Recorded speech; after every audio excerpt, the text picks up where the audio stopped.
Hello everyone, आप सब कैसे हैं? मैं उम्मीद करता हूं कि बहुत अच्छे होंगे और अपनी पढ़ाई को बहुत अच्छे से कर रहे होंगे। मैं आकाश कुमार बढ़ाना आईसीटी वर्चुअल क्लासरूम में आपका बहुत बहुत स्वागत करता हूं मेरे प्यारे बच्चों। जैसे आपको पता है मेरे प्यारे बच्चों, बेसिकली हमारी आपका जो है आपका 7th क्लास है और 7th क्लास में हमारे अतीत जो हमारी हिस्ट्री की बुक है उसको हम देख लें और रिविजन के हम लोग दौर पर हैं क्योंकि सारा कोर्स हम लोग कर चुके हैं। अब हम उनका रिविजन कर रहे हैं, जो चीज़ हम पढ़ चुके हैं, और रिविजन का क्रम बड़ा अलग है। बड़े सरल तरीके से हम लोग सारी चीज़ों का आपका रिविजन कर रहे हैं। क्लियर है? तो सबसे पहले प्रारंभिक कथनों को देखा, 1000 साल में हुए परिवर्तन को देखा, अल इदरीसी के द्वारा बनाया गया मैप और उसके बाद फ्रांसीसियों के द्वारा बनाया गया मैप में काफी अंतर था, जिसको गोलवे लिस्टे के अनुसार जो आपका बनाया गया था उस मैप को देखिए। इन सभी को हमने देखा, कन्नौज के क्षेत्र को, इन सभी के क्षेत्रों को, नई पुरानी शब्दावलियों को हमने देखा कि कैसे समय के साथ आपकी सूचनाओं के संदर्भ भी आपके बदल जाते हैं। कैसे आपका हिंदुस्तान शब्द कहाँ से निकला, सबसे पहले हिंदुस्तान शब्द का प्रयोग किसने किया और किसने अपनी बुकों में लिखा कि इस क्षेत्र को हिंदुस्तान है। तो सबसे पहले मिनाज सिराज जब आया, और खासकर मुगल आए, जब वो अपनी फारसी राजभाषा के रूप में लिखा गया, उसने हरियाणा, पंजाब और गंगा यमुना के बीच के दोआब क्षेत्र को, इसके विषय में बड़ा साफ और बड़े अच्छे से लिखा कि क्या कैसे कुछ है। ठीक, इस तरीके से देखने के बाद हमने इतिहासकार और उनके स्रोतों को बड़े अच्छे से पढ़ा और उनके कालिक्रम के रूप में देखा कि क्या है। इन सभी पर हम लोगों ने आपका एक एक करके आपका विचार किया और उसको ही हमने जानने का प्रयास किया। ठीक है, कागज का क्या मूल्य है, इसकी प्रासंगिकता हम लोग समझेंगे। ठीक, और उसी को समझने पर हम सारी चीजों को एक एक करके गौर करके देखेंगे। कुछ लोग कैसे कागज को प्रशस्त किया, उससे पहले कैसे लिखते थे, कहाँ से हमको जानकारियां प्राप्त होती थी, जानकारियों का माध्यम का स्रोत क्या था, उन सब विषयों पर हम लोगों ने एक एक करके बात की। ये हमारे खुशनसीब हैं जो आपका लिपक हैं, जो आपका लिखते थे। कैसे कैसे जियाउद्दीन बर्नी ने भी उनके बारे में आपकी बहुत अच्छे से आपका चर्चा की है। उसके बाद नए सामाजिक वर्ग और समूह आए। पहले जितना यहाँ तक पढ़ा है, किसी का कोई डाउट, कोई क्वेरी है मुझसे पूछ लीजिए, फिर आगे बढ़ते हैं।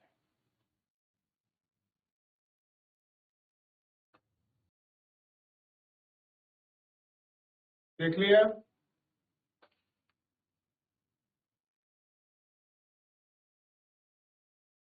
अभी नए सामाजिक समूहों में एक समूह था जिसको हम क्षत्रिय कहा गया।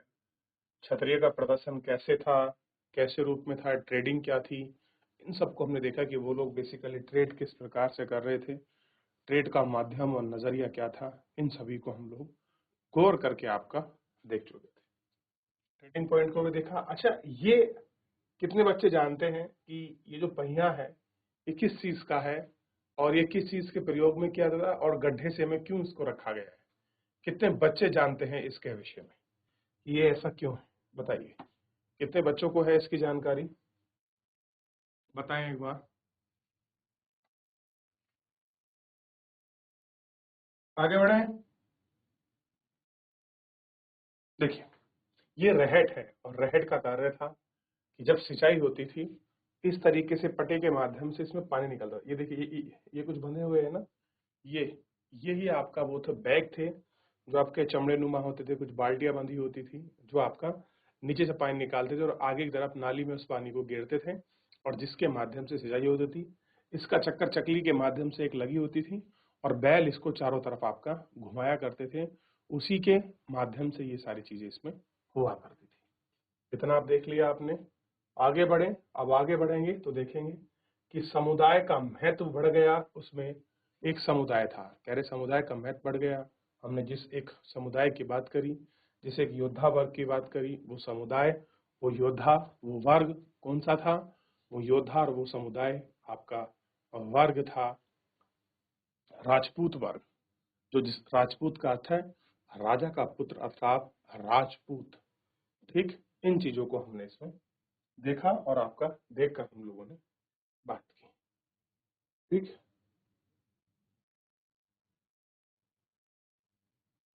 ठीक है ना?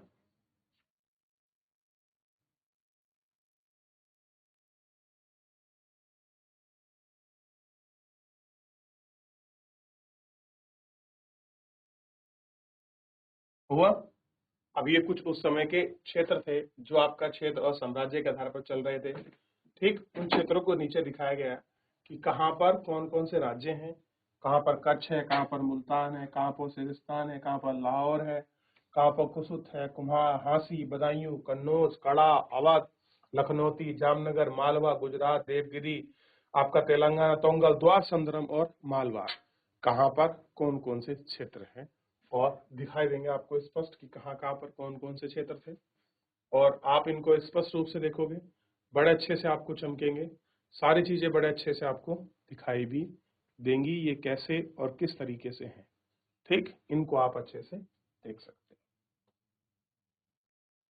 भाषा और क्षेत्र, कि क्या भाषा है और क्या क्षेत्र है उसका, ये भी आपको दिखाई देगा कि कहाँ पर कौन सी भाषा का प्रचलन शुरू हुआ। ठीक, और उस प्रचलन से क्या क्या चीजें थी जो आपको देखने को मिली। आप जानते हैं अमीर खुसरे एक ऐसे ही आपके व्यक्ति हुए हैं। ठीक, आइए फिर कुछ नए पुराने धर्म के रूप में आपने देखा कि कैसे नए पुराने धर्म हमारे समाज के रूप में निकल कर जो है सामने आए। ठीक, अब धर्मों के रूप में भी देखिए, जब हर एक काल आता है जो आपका परिवर्तन का काल है, आप पड़ताल करेंगे उसी के आधार पर, धार्मिक स्रोतों साहित्यों के आधार पर आप उनमें बड़े बदलाव आप देख सकते हैं, जो आपको एक अच्छे बदलाव के कारक के रूप में आपको नजर आएंगे। इतिहास में जिन हजारों वर्षों की पड़ताल हम कर रहे हैं, इनके दौरान धार्मिक परंपराओं का के बड़े परिवर्तन आए हैं। दैविक तत्व में आस्था कभी कभी बिल्कुल ही स्तर पर हो गई है, मगर आमतौर पर इस आस्था में सामूहिक होता है। किसी दैनिक तत्व के सामूहिक आस्था यानी कि धर्म स्थानीय समुदाय के सामाजिक और आर्थिक संगठन से संबंधित होता है। जैसे इन समुदाय का सामाजिक अंतर बदल गया है, वैसे ही आस्थाओं में भी परिवर्तन आ गया। तो ये परिवर्तन आस्थाओं में आने का किस तरीके का ये महत्व है।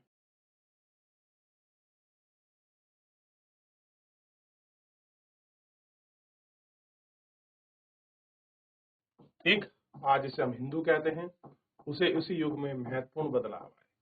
इन परिवर्तनों में से कुछ आपका देवी देवता पूजा, मंदिर निर्माण, पुरोहित, इन सब का भी आपका महत्व जो है आपका बढ़ गया।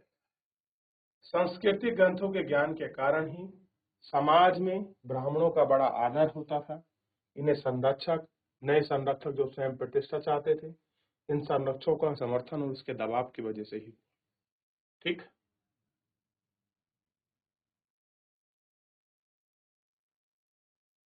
वहीं यही वह युग है जिसे उपमहाद्वीप में नए नए धर्मों का भी आगमन हुआ। कह रहे ये वही उपमहाद्वीप है जिसमें भारत में नए नए धर्म, जैसे हिंदू धर्म के बाद जैन धर्म, बौद्ध धर्म, सिख धर्म क्लियर हुआ, और बहुत सारे नए नए पंथ जो हैं उभरे हैं, वो इसी धर्म के अंतर्गत आए हैं। ठीक, कुरान शरीफ का संदेश भारत में सबसे पहले 7वीं शताब्दी में व्यापारी और आप्रवासी के जरिए भारत पहुंचा। जो मुस्लिम धर्म की जो आपका धार्मिक पवित्र पुस्तक है, जिसको हम क्या कहते हैं, कुरान शरीफ। ठीक, तो कुरान शरीफ का जो आपका संदेशा है वो सबसे पहले भारत कब पहुंचा, जो आपका 7वीं शताब्दी में जो आपके व्यापारी हुआ करते थे, आप प्रवासी थे, उनके माध्यम से ही ये संदेशा भारत में पहुंचा। कुरान शरीफ को अपनाना धार्मिक ग्रंथ मानते हैं कि केवल ईश्वर अल्लाह की संतान के स्वीकार करते हैं, जिसे प्रेम, करुणा और उदारता अपनी आस्था रखने वाले हर व्यक्ति को गले लगाता है, चाहे वह व्यक्ति सामाजिक पृष्ठभूमि से कुछ भी हो। कई शासक इस्लाम और इसके विद्वान धर्मशास्त्र और न्याय शास्त्री के अर्थात उलेमाओं का आपका संरक्षक भी देते हैं। हिंदू धर्म की भांति इस्लाम के अनुयायी अपने धर्म की अलग अलग तरह से व्याख्या करते हैं। मुसलमानों में कुछ शिया तो कुछ पैगंबर साहब के दामाद को मुसलमानों की विध्वंसता के नेता मानते हैं, और कुछ सुन्नी थे जो आपका खलीफाओं के प्रभुत्व को स्वीकार करते थे। इस्लाम के आरंभिक दौर में इस धर्म के नेता नेतृत्व करने वाले खलीफा कहलाते थे। आगे भी भाईनी परंपराओं की चर्चा चलती रही। इस्लामी न्याय सिद्धांत, विशेषकर भारत में हनीफ और सैफी ऐसे सिद्धांत हैं जिनकी परंपरा में कई महत्वपूर्ण अंतर आ रहे हैं। ऐसे ही धार्मिक सिद्धांतों और रहस्यवादी विचार पर विभिन्नताएं हमको देखने को मिलती है। ठीक, इन्हीं को हम देखेंगे। कुछ धार्मिक विभिन्नता जो है आपको देखने के लिए मिली। समय और इतिहासकारों के कालखंडों पर विचार करें। जो इतिहास है, कार है और कालखंड है, उन्हीं पर आप विचार।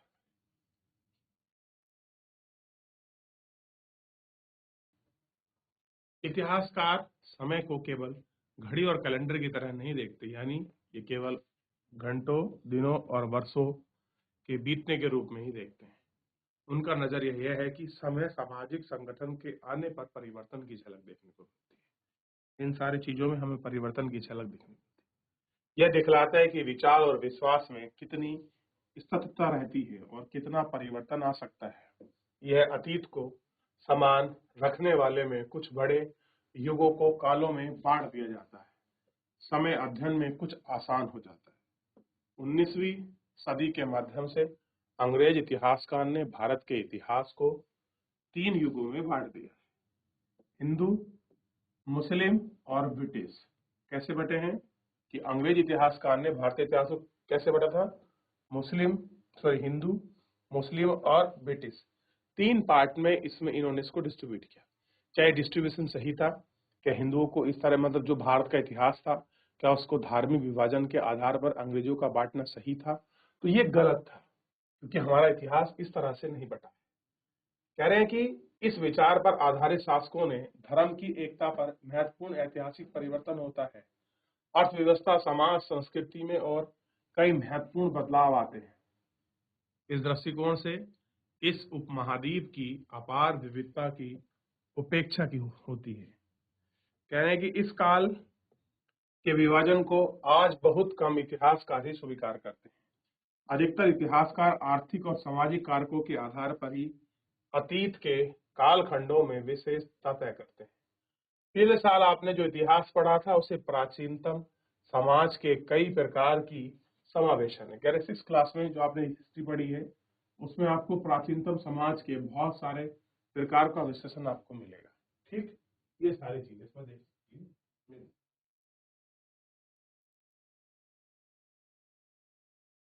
ठीक, जैसे शिकार करना, प्रारंभिक दौरान कृषि, शहर, गांव, निवास। इन प्रारंभिक के दौरान समाजशास्त्र इस साल में इतिहास में आप पढ़ेंगे कि मध्यकालीन इतिहास कहा गया। इसे आप कृषक समाजों का ही विस्तार, क्षेत्रीय और सामाजिक राज्यों का उदय और कभी कभी ग्रामवासी और वनवासी की कीमत प्रधान के रूप में, हिंदू धर्म, इस्लाम के विकास और यूरोप के व्यापारी संबंधी आगमन पर आपका विस्तृत है। कह रहे इसी आधार पर हमको ये पूरी जानकारी मिली है कि हिंदू धर्म और इस्लाम धर्म के विकास और यूरोपीय कंपनी के आगमन के आधार पर तो हम कहते हैं कि भाई क्या हुआ है कि भारत में यूरोपियन कंपनी जो आई है उनके आधार पर हम चीजों को एक नया फेज मानते हैं। देखिए,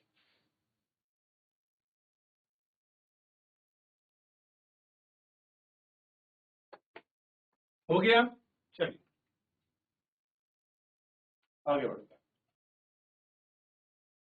कह रहे हैं कि भारत के इतिहास के हजारों सालों में अनेक बदलाव साक्षी रहे कि भारत में जिस तरह के बदलाव हुए हैं वो बदलाव साक्षी हैं। साक्षी का मतलब है वो आज भी ये चीज दिखाई देते हैं, वो बदलाव। आखिरकार 16वीं और 18वीं शताब्दी में काफी भिन्न था, इसीलिए इसके सारे काल और ऐतिहासिक रूप से देखना समस्या से खाली नहीं है। मध्यकाल की तुलना में प्राय आधुनिक काल में से की जाती है। आधुनिकता के साथ ही भौतिक उन्नति और बौद्धिक प्रगति का भाव जुड़ा हुआ है। इसी का आशा और निकाला है कि मध्यकाल में रूढ़िवादिता ही थी। उस दौरान कोई परिवर्तन हुआ नहीं है, लेकिन जाना जाता है कि ऐसा नहीं है। इन हजारों वर्षों के दौरान उपमहाद्वीप के समाज में प्राय परिवर्तन के आते आते कई क्षेत्रों में आस्था और इतनी समृद्ध हो गई है कि यूरोप के व्यापारी कंपनी भी आकर्षित करना प्रारंभ कर दिया है। इस पुस्तक को पढ़ते समय आप परिवर्तन के चिन्ह और सक्रिय इतिहास की प्रक्रियाओं पर ध्यान देते चलें। जब भी संभव हो इस पुस्तक को आप जो पढ़ रहे हैं उसकी तुलना आप पिछले साल पढ़ी गई बातों से करने की कोशिश करें। कह रहे जो चीज आपने इस साल पढ़ी है आप उनको पिछले साल की जो पुस्तक है उस पुस्तक से आपस में कंपेयर करने की कोशिश कीजिए, ठीक है नहीं? जहां भी संभव हो। लेकिन यह बदलाव कहाँ हुए, कहाँ नहीं हुए, आसपास की दुनिया में नजर डालकर यह भी देख सकते हैं। और कुछ बदलाव हैं जो आपके वैसे ही है, कह रहे कुछ बदलाव जो है आपको स्पष्ट रूप से दिखाई देंगे कि कैसे वो बदलाव आपके बदले हैं, कैसे उनका समृद्ध आधार आपका तय हुआ है। ये सारी चीजें हमको बिल्कुल स्पष्ट रूप से आपको दिखाई देगी। क्लियर है? देखिए इसको।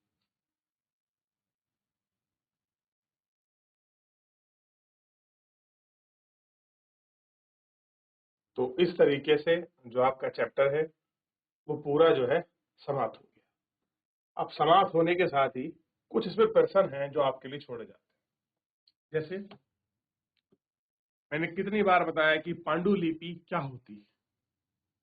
सबसे पहले आप बताइए पांडुलिपि क्या होती है, और पांडुलिपि के बाद आप बताइए जाति क्या होती है, और जाति के बाद बताइए क्षेत्र क्या होता है, उसके बाद बताइए काल का विभाजन क्या है। अभी पढ़ रहे थे ना काल का विभाजन, किस प्रकार से हिंदू काल, मुस्लिम काल और आपका यूरोपियन यानी ईसाई काल को हमने देखा। तो कैसे हम इनका विभाजन करते हैं, क्या है इनके विभाजन का भाग, क्या सूत्र है, क्या सूत्रावली है। बेसिकली हमको वही सूत्रावली और सूत्र क्या है देखना है। जल्दी बताइए कौन बच्चा बताएगा क्या पर है। तो उसके बाद उसके फिल इन द ब्लैंक्स है उनको भी फिल करेंगे।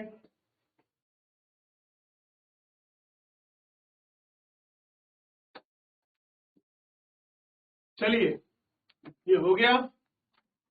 इसको करने के बाद आगे बढ़े। आप कुछ फिल इन द ब्लैंक्स है, आप इनको गौर करेंगे और देखेंगे कि इन फिल इन द ब्लैंक्स में क्या फिल किया जाएगा। हवेली के आकार में डैश डैश रखे जाते हैं। दूसरा है 14वीं शताब्दी का एक इतिहासकार है, डैश डैश डैश डैश और डैश इस महाद्वीप के कालखंड में लाई गई कुछ नई फसलें। देखिए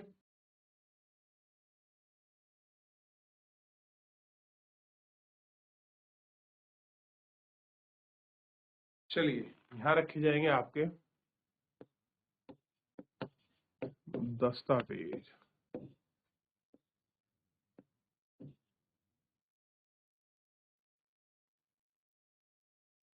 और यहाँ कौन है,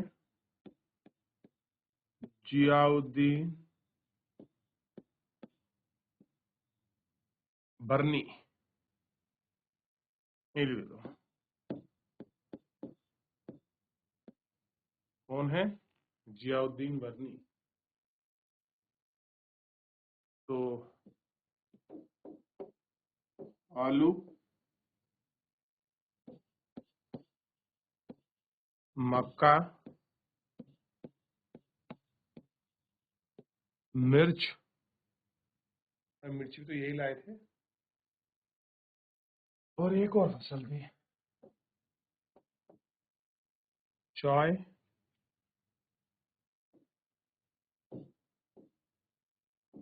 और कॉफी, ये फसल देख लिया।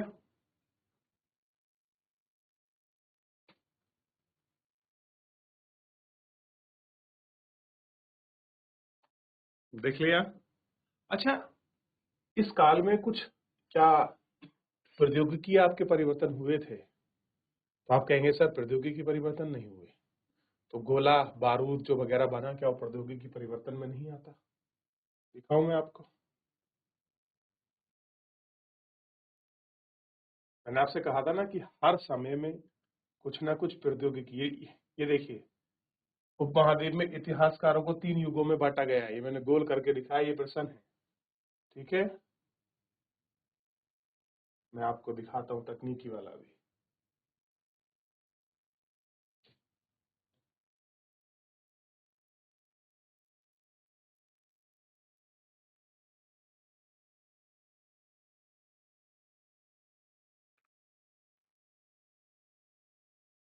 इसमें आपको दिखाई देगा, ये आपका वन का है और ये तकनीकी है। ये देखिए